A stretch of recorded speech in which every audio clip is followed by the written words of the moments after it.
Bismillahirrahmanirrahim. Elhamdülillahi Rabbil alemin. Vessalatu vesselamu ala Resulina Muhammedin ve ala alihi ve sahbihi ecmain. İlahi ya Rabbil alemin ve ya Erhamer rahimin. Bu içinde bulunduğumuz Ramazan ayını bizi bu Ramazan ayına öyle bir adapte et ki dostlarımız hiçbir hususta kendilerine torpil geçmeyeceğimizi, düşmanlarımız kendisine hiçbir hususta adaletsiz davranmayacağımıza dair öyle bir kamil bir kanat oturt ya Rab.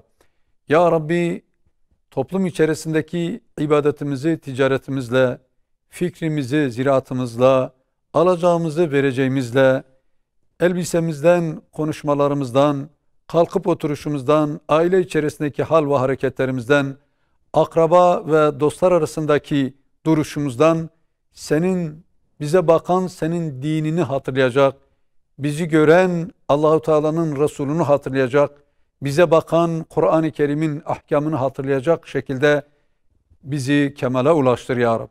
Ya Rab, bu mübarek Ramazan ayının yüzüsü hürmetine bugüne kadar yapmış olduğumuz tüm ibadet ve taatları indinde kabulü karin eyle. Ya Rabbi, darda olanlara yardım, boşta olanlara edalar ve dertte olanlara şifalar ihsan eyle ya Rabbil alemin. Amin. Amin ve selamun alel murselin. Velhamdülillahi Rabbil alemin.